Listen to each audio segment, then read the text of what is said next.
Welcome back to Discourse number 3, The Great Work, Part 1, The Journey of Return. This is session number 23. The Chakras and Yoga. In the first discourse, The Ego Personality, it was stated, there is indeed a game of hide and seek embedded in primal reality, for concealment and revelation are complementary processes that are necessary for learning. As you are led further upon the path of disclosure throughout this discourse, it becomes increasingly apparent that the truth of primal reality, whether declared by the Hermetic alchemists of the Great Work, the mystical teachings of the Kabbalistic doctrines, or the prophecies contained within the Book of Revelations, the truth is consistent and non-contradictory. It remains the same throughout mankind's history and diverse cultures. There is only one truth to be declared because this truth created the very life of your current experience. It is towards the east that we now turn to continue in this revelation of the divine synthesis of becoming that pervades all. For the wisdom of the Eastern gurus and yogis have been the purveyors of truth prior to even the birth of Buddha or Jesus and the Kabbalist doctrines. In the holiest book of the East, the Bhagavad Gita, ascribe the teachings of the sacred Upanishads, containing the science of the Supreme Spirit.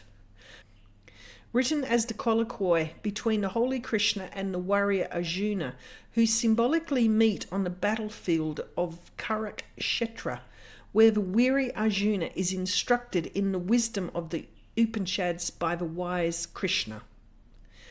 The battlefield is the allegory of the sufferings of life and the wisdom in arising to liberate the soul through devotion and selfless action. Hence it is written that the seeking of truth is the path to freedom, or the liberation of the soul, known as salvation in Christian theology. There is a profound truth in us, the truth of ourselves, the practical knowledge of which will make us free. But he that would be free must seek and reverently question one that is himself free. So says the ancient law. The axiom of as above, so below, which is scribed within the Emerald Tablets as a teaching of Hermeticism as the guiding principle for initiates of the Great Work, so too does the wisdom of the Upanishads refer to the same axiom. For all that happens in the physical plane is but a reflection of causes from the higher spiritual planes of formless existence. As below, so above, as above, so below. He passes from death to death, who finds here the least shadow of variety. There is no variety in that. It should be grasped by the mind alone. The that of the Upanishads is a simplistic term defining all that is, infinite intelligence or God as the grand creator of all. That is the primal reality and the truth that lies behind all of the illusionary world that is experienced by the human entity in physical form. The material cause of this illusion is none other than that. The whole of the universe is therefore that and nothing else. That being the all, causality is mere illusion. The real truth being this known, there can be no room for the slightest separateness. Another axiom that is also being continuously referred to throughout these discourses is consciousness and energy create the nature of reality. Consciousness was defined as awareness of pure being, the unlimited pure mind that the Christ consciousness resonates with or attunes to. In the Hindu philosophy of the Upanishads, Brahman is the name given to the universal spirit, pure cosmic consciousness, or the absolute. In the script, the Mahagavayas are written the great sayings of the Upanishads, and are 4 in number, of which the first states, Prajnanam, Brahma. Prajnana is Brahma.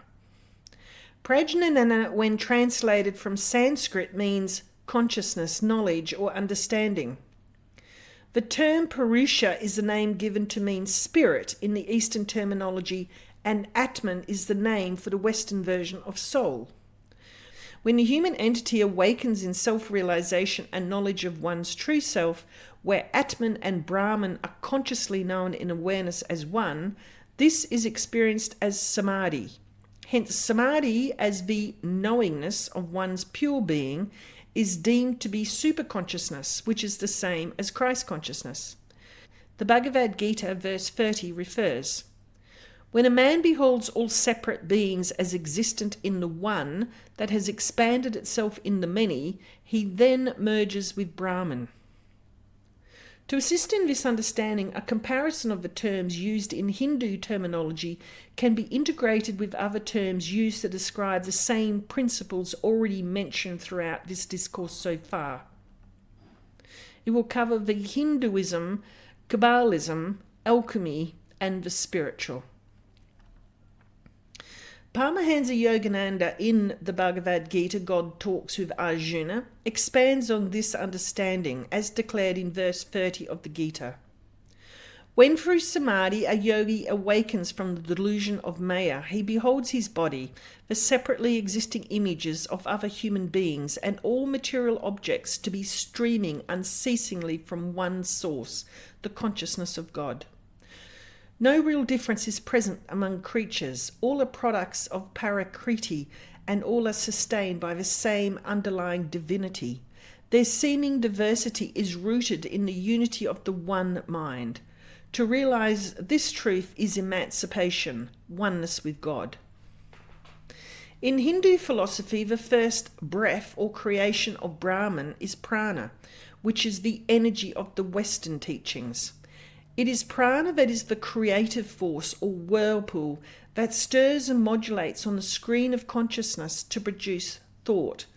As thought descends through the vibrational frequencies to crystallize or freeze the spirit in matter, the illusion of life with all of the apparent forms of a seemingly objective experience in time and space now arises. Prana, energy, is therefore the transformational, changing aspect of the synthesis of creation in Hinduism. It is the prana that is manifesting a motion. It is the prana that is manifesting a gravitation as magnetism. It is the prana that is manifesting as the actions of the body, as the nerve currents, as thought force. From thought down to the lowest force, everything is but the manifestation of prana. The sum total of all forces in the universe, mental or physical, when resolved back to their original state, is called prana. Prana enters the human entity via the central nervous system as coiled energy at the base of the spine. This is called the Kundalini, or serpent power, as it is often depicted as a snake or serpent. The yogi advises that there are two nerve currents ascending the central nervous system called the Pingala and Ida, and a third channel or canal known as Sushumna runs through the spinal column. These entwined pathways become the journey of the Kundalini energy as they are elevated step by step to the crown, symbolized by the 1,000-petal lotus. Just as the caduceus was the scepter of Hermes as Mercury, so does the caduceus symbolize the Hindu's path of the Kundalini in yoga. When the Kundalini awakens, it tries to force a passage through this hollow canal, Sushumna, and as it rises step by step, as it were, layer after layer of the mind becomes open. All these different visions and wonderful powers come to the yogi. When it reaches the brain, the yogi is perfectly detached from the body and mind. The soul finds itself free. The rising of the Kundalini energy step by step, as referred to in this quote by Vivekananda, is the role of the chakras or seals. The term chakra in Sanskrit is defined as wheel, as they are spinning vortices of energy, frequency, and sound, which also reflect colours. The chakras act as transducers of energy or prana, stepping down the vibrational frequencies of the particle or atom until held within specific rates of orbit and spin as determined by the archetypical expression required. Once again, the septenary appears as the number 7 is the number of chakras that are to be opened to allow for the kundalini to ascend. To recall, energy and information are synonymous. Hence, the lower 3 chakras act as the veil of ignorance to spiritual knowledge and are the domain of the ego body mind consciousness, which experiences the darkness of not knowing. The other 4 chakras, with the 4th passing through the heart, are devoted to truth. The practice of yoga and its associated disciplines are designed to assist the opening of the chakras and allow for the higher spiritual vibrations to come forward and the ego attributes to be diminished. The great work of the alchemist is therefore the same as yoga for the Hindus in the East. The 7 interior stars of alchemy that were aligned with the heavenly planets are also the 7 chakras that map the organs of the body to mirror the heavens or macrocosm. Again, the axiom of as above, so below, that guides the initiate of the great work also guides the student of yoga. Each chakra essentially represents a spectrum of consciousness as a limitation on awareness. The ego body mind consciousness is the lowest level of access to awareness that creates a limitation or firewall which is unable to receive thought impulses from the pure mind of infinite intelligence or Christ consciousness. This limitation creates the resistance and fearful emotional states of being that dominate the ego personality in the lower levels of consciousness. Prana or energy can also be now understood as thought, as it is thought impulses that are transduced by the chakras. Energy as information is now limited. The traits of the ego as revealed in the first discourse, the ego personality, all pertain to the first 3 chakras where desire dominates the human entity. The other 4 chakras open to the gradual increase in awareness as Christ consciousness. These are a description of the chakras. 1. Muladhara, the root chakra, to do with image consciousness, where the body is the primary focus. Very strong in sexuality. Survival instinct is most heightened. The base level of instincts rule the behavior. 2. Svadhisthana, the sacral chakra.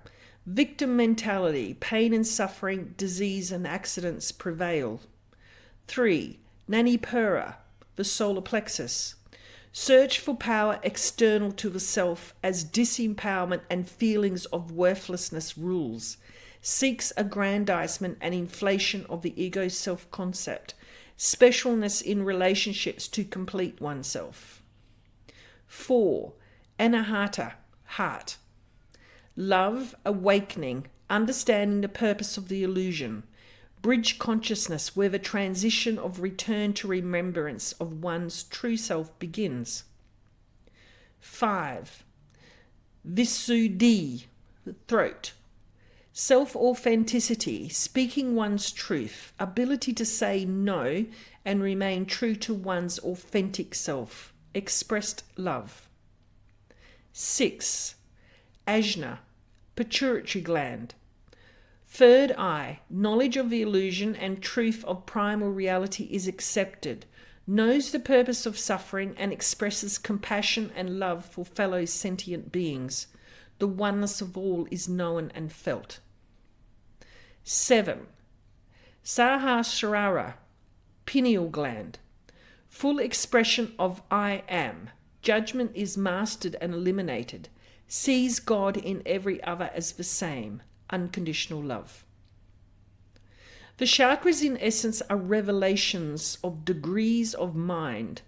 When the mind of infinite intelligence is modulated with energy, consciousness creates an experience of other, or an illusory subjective and objective experience of awareness. Without this limitation of mind, the illusion of objects or physical forms in variety and multiplicity would not be present as an experience. In Hinduism, the concept of mind is called chitta, which literally means awareness. Through the means of tantric yoga, the student is instructed in the science of expanding levels of awareness from objective awareness to subjective awareness, and eventually to achieve the void of empty awareness to experience the reality behind all. It is by concentrating and focusing on the chitta of the mind to quell and restrain the thoughts that are creating the veil to Brahman and the experience of primal reality that Tantra instructs upon. In the Eastern text Patanjali's Yoga Sutras, this discipline of concentration required to restrain the chitta is integral to achieving samadhi pada. Hence it is written, yoga is restraining the mind stuff chitta from taking various forms, vitras. Swami Vivekananda in his teaching of the sutras explains further. What is thought? Thought is a force, as it is a gravitation or repulsion. It is absorbed from the infinite storehouse of force in nature. The instrument called chitta takes hold of that force, and when it passes out at the other end, it is called thought. The bottom of the lake we cannot see because its surface is covered with ripples. It is only possible when the ripples have subsided and the water is calm for us to catch a glimpse of the bottom. If the water is muddy, the bottom will not be seen. If the water is agitated all the time, the bottom will not be seen. If the water is clear and there are no waves, we shall see the bottom. That bottom of the lake is our own true self. The lake is the chitta, and the waves are the vitras. In the philosophy of yoga, thought as chitta operates within a field of force in nature that comprises three qualities or gunas. These are the hidden forces of life, but have been previously mentioned by Sri Aurobindo in the earlier discourses and expressed as the electromagnetic spectrum. In the physical realm of manifestation, they appear as the laws of attraction and repulsion, operating within the medium of equilibrium or the pleroma. Without these qualities or forces, your experience of a physical manifestation as a hologram would not be possible. Wherever there is form or matter, these qualities are always present. These qualities are known as sattva, rajas, and tamas. Sattva is the quality of spirit, the father principle, transparent and the light of illumination. It is the intelligence behind creation that is held in the void as equilibrium and pure mind. Rajas is the quality of the soul that is the embodiment of desire, the mother principle, colouring the light with shades of darkness. This is the law of attraction and repulsion, creating attachments to actions. Tamas. Tamas is the inertia and sleep of the physical. It veils the power of discrimination and is the cause of spiritual blindness and ignorance. In verse 5 of the Bhagavad Gita, the gunas are declared, and Yogananda again provides clarification. O mighty armed Arjuna, the gunas inherent in Prakriti, Sattva, Rajas, and Tamas, imprison in the body the imperishable dweller. The three modes of nature, Sattva, purity, Rajas, passion, and Tamas, inertia, bewilder all those subjected to the limitations of a form. The perfect soul appears as the distorted ego when it is reflected in the agitated waters of human life, influenced by the good, activating, and evil qualities of cosmic Prakriti. This chart shows the forces for yoga, alchemy, and Kabbalism, as they all have their equivalents. The gunas, as the Gita proclaims, are inherent in Prakriti, which in Hinduism means nature. From the gunas arise the attributes of the dualistic nature of Maya, where opposites are in continual synthesis in the act of creation and becoming. It is the role of yoga to teach the spiritual disciplines as the way of return for the terrestrial, physical human to experience their true essence or self as Atman. The Vedas are concerned with the three universal qualities or gunas. O Arjuna, free thyself from the triple qualities and from the pairs of opposites. Ever calm, harbouring no thoughts of receiving and keeping, become thou settled in the self. From the gunas arise the four elements of air, fire, water, and earth. These are the same elements that also appear in the great work of the alchemist and the second and third serapophs of the Kabbalistic tree of life. In every major spiritual tradition and philosophies, from the Greeks to the Romans, the Chinese, the Taoists, the Hindus, and the Buddhists, these elements are described in various ways. These elements, however, are not yet physical, but subtle energies and spiritual forces that create the bodies or bands of the orbic egg spoken of previously. In effect, they create the 7 levels of vibrations that descend in frequency to crystallize spirit in matter. In the ancient scripture of the Taittiriya Upanishad, it is written, "From Atman did space come into being, from space air, from air fire, from fire the waters, from the waters the earth, from the earth plants, from the plants food, and from food man." This Upanishad identifies the 5th element that often remains silent and unspoken of, as it precedes the 4 elemental energies, as it is the pattern or blueprint that the specific vibrational frequencies are assigned. This 5th element of space is known as Akasha in Hinduism and is the quintessence of alchemy, being the realm of the archetype. The elements are the seeds of manifestation containing the essence of the divine within the central heart. The elements of the alchemist are called tattvas in Hindu philosophy. In Sanskrit, the word tattva means thatness, principle, reality of truth. Paul Foster Case, in his book The Esoteric Keys of Alchemy, compares the 5th element of Akasha in Hinduism with the quintessence of alchemy. Yet Hermetic writers are agreed that this quintessence is really the root or source of the 4 elements: fire, water, air, and earth. Their teaching exactly parallels that of the yogis, who call the 5 classes of expression the 5 tattvas. These are Akasha, which is quintessent, Teja or Agni, fire, Apis, meaning water, Vayu is air, Prithivi, the earth. Furthermore, the yogi philosophy definitely states that the 5 tattvas are the subtle principles of sensation, that each tattva has its own peculiar property, and that there is a cyclic ebb and flow of the tattvas in regular sequence through all things and creatures. This chart shows the comparison between the yoga symbols and alchemy symbols.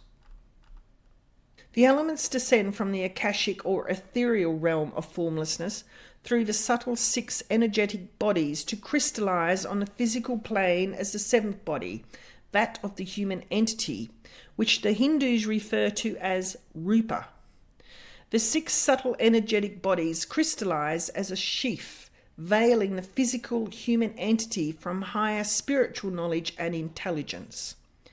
When entering the realm of time and space in the 3D plane of manifestation, these elements become what is known in common parlance of social consciousness as air being oxygen, fire, nitrogen, water, hydrogen, earth, carbon. Along with phosphorus and sulfur, these are the 6 most common elements that constitute organic life on the physical plane. When the veil falls and sheathes the human entity in spiritual ignorance with psychological states of being dependent on chemical secretions composed of the 4 elements, a self-concept as ego, body, mind, consciousness dominates. This veiling of the inner Atman in ignorance and identification with only the physical, individuated concept of self is what the Hindus teach as the sole cause of suffering. The Patanjali Yoga Sutras, as previously referred to, reflect this teaching as the 5 poisons, or cliches. Ignorance is taking that which is non-eternal, impure, painful and non-self for the eternal, pure, happy Atman, or self. Egoism is the identification of the seer with the instrument of seeing. The seer is really the self, the pure one, the ever-holy, the infinite, the immortal. This is the self of man. And what are the instruments? The chitta, or mind stuff, the buddhi, determinative faculty, the manas, or mind, the indriyana, or sense organs. These are the instruments for him to see the external world, and the identification of the self with the instruments is what is called the ignorance of egoism. The practice of Tantra Yoga therefore becomes one of purifying the mind, chitta, through concentration, focus, and selfless action, or non-attachment, to allow the liberation of the soul sheathed in misidentification. Again, this was the teaching of Patanjali's Yoga Sutras. The real nature of a soul is not perceived until all the waves, vitras, have subsided. So first, Patanjali teaches us the meaning of these waves. Secondly, the best way to repress them.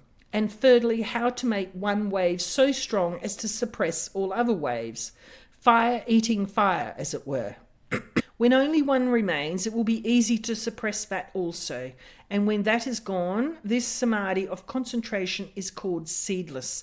It leaves nothing, and the soul is manifested just as it is, in its own glory. Then alone we know that the soul is not a compound. It is the only eternal simple in the universe, and as such it cannot be born. It cannot die. It is immortal, indestructible, the ever-living essence of intelligence. Yoga is the Eastern science of transformation and sublimation, where the power of the serpent energy, Kundalini, coiled at the base of the spine, is raised through the 7 chakras. Union of the physical with the divine or deities within are the aim of the yogi student. To recall, Patanjali's Yoga Sutras declare, yoga is restraining the mind stuff, chitta, from taking various forms, vitras. And further, the mental body defined earlier included.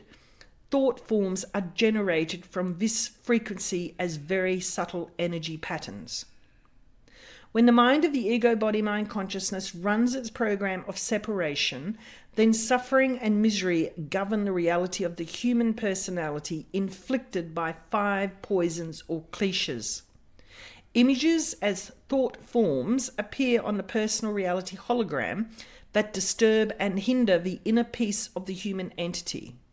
Hence, yoga is the process of purification and control of the mind to return the physical entity to remembrance and balance with the inner soul or Atman. Spiritual author Alice Bailey, in her book The Light of the Soul, written as a Western perspective and interpretation of Patanjali's Yoga Sutras and its practice of Raja Yoga, writes, the lower forms are constantly and ceaselessly active, endlessly assuming the forms of impulsive desires or dynamic mental thought forms. And it is only as this form-taking is controlled and the tumult of the lower nature stilled that it becomes possible for the inner ruling entity to liberate himself from the thraldom and impose his vibration upon the lower modifications. This is achieved through concentration, the concentrated effort of the soul to hold steadily the position of observer or perceiver and of seer. When he can do this, the lower spectacle of the rapidly changing forms of thought and desires fade away, and the realm of the soul, the true field of soul knowledge, can be seen and contacted.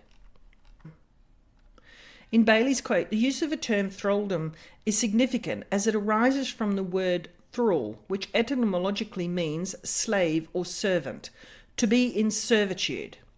Hence, when thought forms or vitras are being continuously generated from an undisciplined mind as chitta, the concept of other in the human entity's personal reality dominate and subjugate the entity in an illusory reality of maya, or the unreal. The separate ego self as I is now infatuated and entranced by a world of other I's and the true self as the soul or Atman is unknown. In Hinduism, as per all of the ancient spiritual teachings, it is recognized that the integration or realization of oneness within as samadhi leads to accessing the inner wisdom of the soul, which holds spiritual knowledge of the natural laws of creation. When this inner wisdom is accessible through intuitive guidance, the enlightened guru or sage is now blessed with powers or siddhis that are not available to the unenlightened. The yogi then is now at cause, not an effect, because of this knowledge of the natural laws that are the domain of the spiritual planes. Swami Vivekananda in Raja Yoga writes, Sutra 30, then knowledge bereft of covering and impurities becoming infinite, the knowable becomes small. Knowledge itself is there, its covering is gone. One of the Buddhistic scriptures sums up what is meant by the Buddha, which is the name of the state. It defines it as infinite knowledge, infinite as the sky. Jesus attained to that and became the Christ. All of you will attain to that state, and knowledge becoming infinite, the knowable becomes small. This whole universe, with all its knowable, becomes as nothing before the Purusha. The ordinary man thinks himself very small, because to him the knowable seems to be infinite. This experience of all-knowingness or omniscience has been continuously referred to throughout these discourses as the axiom pertaining to know thyself. And Christ consciousness, this is the superconsciousness level of mind that all spiritual disciplines endeavor to reclaim. This is your rightful inheritance, available from birth to reclaim the lost kingdom of the soul, sheathed originally in the veil of forgetfulness, but destined to awaken in remembrance again.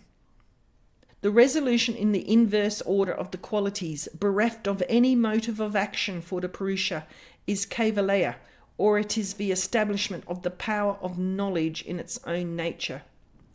Nature's task is done, this unselfish task which our sweet nurse nature has imposed upon herself. As it were, she gently took the self-forgetting soul by the hand and showed him all the experiences in the universe, all manifestations, bringing him higher and higher through the various bodies till his glory came back and he remembered his own nature. Then the kind mother went back the same way she came for others who have also lost their way in the trackless desert of life. And thus is she working without beginning and without end. And thus through pleasure and pain, through good and evil, the infinite river of souls is flowing into the ocean of perfection, of self-realization.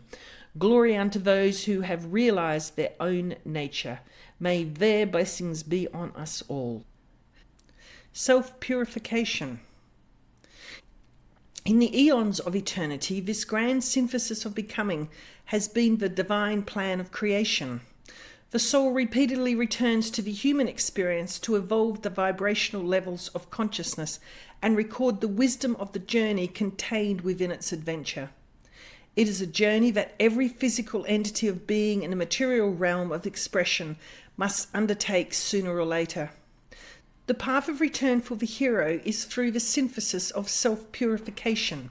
The inner sediments of the base elements are transformed or elevated in light to take on a vehicle or celestial body that is more vibrationally in resonance with the other spiritual expressions in subtle bodies.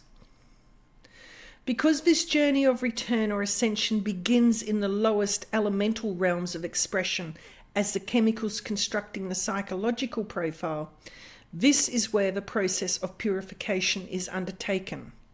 Hence, to understand the biological basis of your personal reality, where the great work is undertaken in the athanor, or the human entity, will be of great assistance. And so in part 2 of the great work, it is to this end that further explanation and revelation shall be made. A highway shall there be, and a road, and it shall be called the highway of holiness. The unclean shall not pass over it. This concludes session number 3 in Discourse number 3, The Great Work, The Journey of Return. I shall put a link in the box below for session number 24, and I look forward to seeing you there. Thank you so much for your attendance and time for this session. So be it.